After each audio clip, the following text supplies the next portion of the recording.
Hi hello வணக்கம் and welcome to Fareenas kitchen. இன்றைக்கி நம்ம பரீனாஸ் கிச்சனில் என்ன ரெசிபி பார்க்க போகிறோம் அப்படின்னு பார்த்தீங்கன்னா, திருநெல்வேலி கீழக்கரை அந்த சைட்லலாம் ரொம்பவே ஃபேமஸாக இருக்கக்கூடிய ஒரு ஸ்நாக்ஸ் ரெசிபி தான். ஓட்டு மாவு எப்படி செய்கிறதுன்றதான் பார்க்க போகிறோம். வாங்க நம்ம கிச்சனுக்குள்ளே போகலாம். இது செய்கிறதுக்கு நமக்கு 2 கிலோ அளவுக்கு அரிசி மாவை நான் எடுத்து வச்சுருக்கேன். அரிசி மாவு ரெசிபி எப்படி செய்கிறதுன்றதை கீழே டிஸ்கிரிப்ஷன் பாக்ஸில் கொடுக்குறேன், செக் பண்ணி பார்த்துக்கோங்க. நான் 4 தேங்காவை கட் பண்ணி அரைச்சி முதல் பால் எடுத்து வச்சுருக்கேன். 2 கிலோவுக்கு 4 தேங்காய் கரெக்டாக இருக்கும். இது கூடவே கொஞ்சமாக தண்ணி ஊற்றி நான் 2ஆம் பாலும் எடுத்து வச்சுருக்கேன். இது கூட ஒரு சிட்டிகை அளவுக்கு உப்பு சேர்த்து நம்ம மிக்ஸ் பண்ணி வச்சிடலாம். அடுத்து இது கூட ஒரு 8 முட்டை நம்ம சேர்க்கணும். 8 முட்டை எடுத்திருக்கேன்.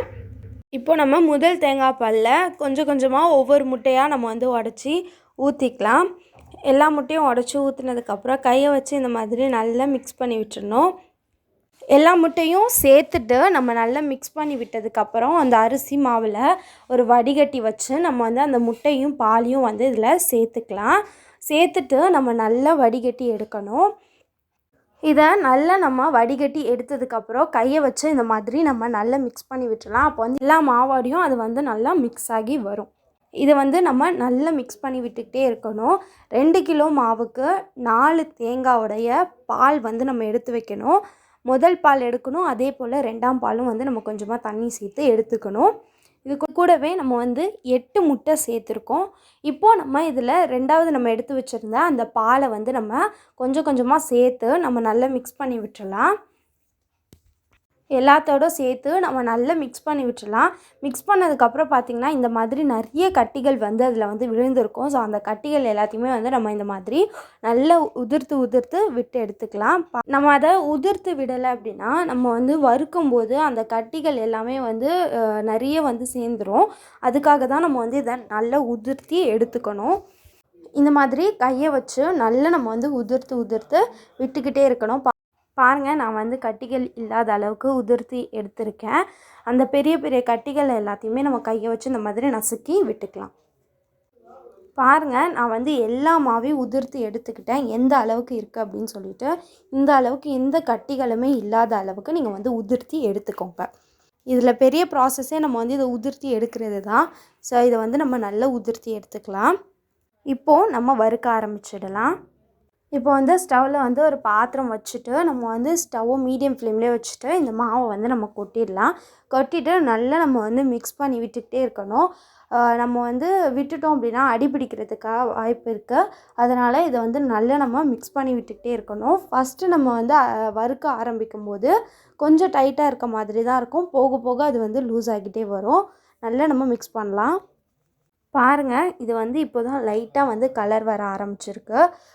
அந்த ஒரு ஈரப்பதமும் காஞ்சு கொஞ்சம் லூஸ் ஆகி வந்திருக்கு. ஸோ இதை நம்ம நல்லா வறுத்துக்கிட்டே இருக்கலாம். பாருங்கள், எல்லாத்தையும் நம்ம வறுத்து எடுத்தாச்சு. கிட்டத்தட்ட ஒரு 40 நிமிஷம் ஆயிருக்கும் இதை வறுத்து எடுக்கிறதுக்கு. இந்த மாதிரி கட்டிகள் ஏதாவது இருந்தது நிறைய அப்படின்னு நினச்சிங்கன்னா நீங்கள் அதை நல்லா லைட்டாக ஜலிச்சுட்டு அதுக்கப்புறமா நீங்கள் மிக்சியில் போட்டு அரைச்சி அதுக்கப்புறம் நீங்கள் சேர்த்துக்கலாம். இப்போ நம்ம திரும்பவும் வறுக்க ஆரம்பிக்கணும். அதுக்கு நம்ம ஸ்டவ்வில் ஆன் பண்ணிவிட்டு ஸ்டவ்வில் வச்சிடலாம். நல்லா இந்த மாதிரி நம்ம மிக்ஸ் பண்ணி விட்டுக்கிட்டே இருக்கணும். கொஞ்சம் அது சூடாகி வந்ததுக்கப்புறமா நம்ம இதில் நெய் ஊற்றணும். 2 கிலோ அளவுக்கு அரிசி மாவு நம்ம எடுத்தோம் அப்படின்னா அதுக்கு 300 கிராம் அளவுக்கு நெய் நம்ம சேர்க்கணும். நெய் எல்லாத்தையும் சேர்த்ததுக்கப்புறம் இந்த மாதிரி நல்லா மிக்ஸ் பண்ணி விட்டுடலாம். அந்த நெய்யோட வாசனை தான் இந்த மாவை நல்ல சூப்பரான டேஸ்ட்டுக்கு கொண்டு வரும். நல்லா நம்ம மிக்ஸ் பண்ணி விட்டுக்கிட்டே இருக்கலாம்.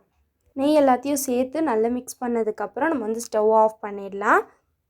அவ்வளோதான், நம்மளுடைய ஓட்டு மாவெல்லாம் சூப்பராக ரெடி ஆகிடுச்சு. பாருங்கள் எந்த அளவுக்கு இருக்குது அப்படின்னு சொல்லிட்டு.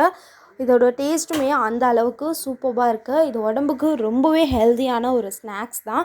இந்த ஓட்டு மாவோட நம்ம கொஞ்சமாக சர்க்கரை சேர்த்துட்டு நம்ம நல்லா மிக்ஸ் பண்ணி சாப்பிட்டோம் அப்படின்னா செம்மையாக இருக்கும்.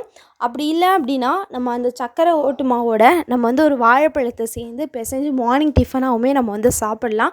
அந்த அளவுக்கு இது ஒரு ஹெல்த்தியான ஸ்நாக்ஸு. நீங்களும் இந்த ரெசிபியை கண்டிப்பாக ட்ரை பண்ணி பாருங்கள். அடுத்த ஒரு நல்ல ரெசிபியில் உங்களை சந்திக்கிறேன். See you, tata, bye.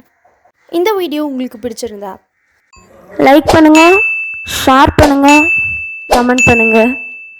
மறக்காமல் பரீனாஸ் கிச்சனுக்கு சப்ஸ்கிரைப் பண்ணிவிடுங்க. கூடவே பக்கத்தில் இருக்க பெல் ஐக்கானையும் கிளிக் பண்ணுங்கள். ஸோ தென் என்னோடய வீடியோஸ் உங்களுக்கு வரும். Tata, bye bye.